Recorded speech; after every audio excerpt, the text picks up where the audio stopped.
Hey guys, my name is Bailey Dowies. I'm here to talk about my research paper poster that we were assigned to do. My topic was the financial aspects of capital punishment. If you don't know what capital punishment is, it's a fancy word for death row. And if you don't know what death row is, it's when a prisoner goes to court and is sentenced to death for their crime instead of life without parole or life with parole. It just depends on the crime itself. This is my poster. In my abstract, I obviously talk about what my paper is about. I talk about some of the history of it, not much, and how far I'm going into the financial aspects of it. Now, the introduction paragraph is I actually talk about what it is. I talk a lot more about the history.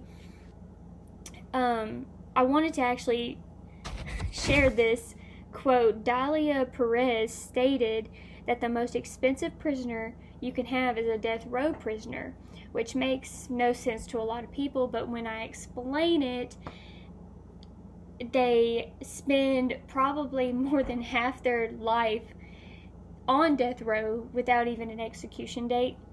So you have to pay for their housing, their food, extra security, because they're in prison. They're in their cells for 23 out of the 24 hours in a day. So you're paying for all of that, plus you're paying for their last meal. A lot of people don't think about that, but they are. And it's all coming from our tax money. If you did not know that, that's a good thing to look into, actually, if you're curious. My first graph right here actually shows the death on the decline because of the cost. This is the number of executions nationwide has fallen steadily since 1999. It shows actually 1976 to 2010. Around the year 2000 is when death row executions was at its highest, which surprises me. And then when you go farther to the tens, it's less than 30 executions a year, and that's for every state that has it. Around 27 states out of the 50 have capital punishment still. There used to be more, but since the cost has went up tremendously, it's kind of hard to keep it, even if you support it. My second graph right here is it's a cost study. California's death penalty is a $4 billion capital blunder, and I'll explain. So right here, the big blue portion is actually pre-trial costs, which is actually $1.94 billion. That is half the circle.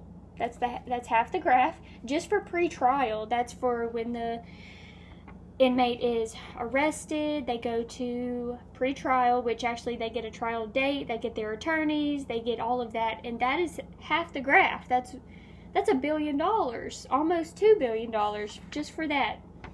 I think it's a little ridiculous. The green is automatic appeals.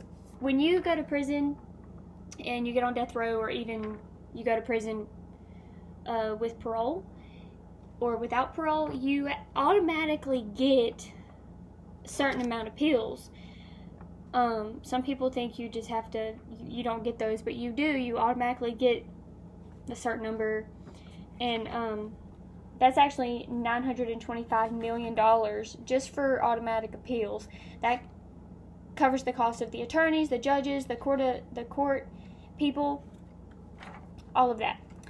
The yellow is the federal habeas corpus appeals. That is the appeals from the prisoner itself, not the automatic ones. They can pay to have them done, and that's $775 million, 17% of the circle. Yeah. So the red is $1 billion, and that's the cost of incarceration. That's just housing them. That's paying for their food, like I said, paying for extra security to watch them, just to house them is $1 billion a year. That's a year. That's not their whole sentence until they're executed. That's just a year. In my third graph, that is the cost differential of the death penalty. So the first one, which I think is kind of funny, the death penalty, sought sentence, and not executed is more than all three of these, which I'll get to those. But this one is $1,307,000. That's not executed. That's just going, you get the death penalty, you're sentenced, you are housed for a couple years, and then you're not executed. You get appealed or whatever, and you just get life without parole. That's more than just killing somebody, which is the next one, which is death penalty, sought, sentenced, and executed, which is $1,032,000. That's less than just housing them. I think that should be more, but it's not. And then death penalty, sought, not sentenced, which is still around $1 million. And then death penalty, not sought, which is $775,000. You can see the differences. Even going to court for not having the death penalty going against you is still over $250,000. That's a lot of money for one state. Maryland, New Jersey, California, they all want to get rid of it. New Jersey already did get rid of it because of how much it cost just to house one, not even to take them to court. Some states actually have to borrow money to have a certain inmate be put into the death penalty. To even have the case, they have to find money from a different state, or they actually have to up the tax money that we are paying so they can have their case. Some are worth it, some are not. We don't know half of what's going on anyway. In my conclusion, I talk about, again, what capital punishment is, why we sought out for it sometimes, where the money's going, who pays for it. You can read my paper and you can read my poster and have your own opinion. I, for one, think it's a little ridiculous on how much it costs, but we are in America and everything is going up nowadays.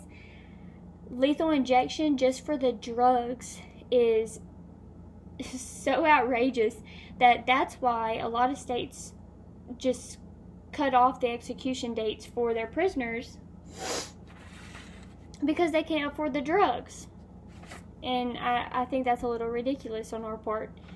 So go read my paper. If you're interested, do your own little research and see how much Louisiana is paying for all their death row people, and see how much you're paying in taxes just to go towards the death penalty, capital punishment. So thanks for listening, guys, and have a good weekend.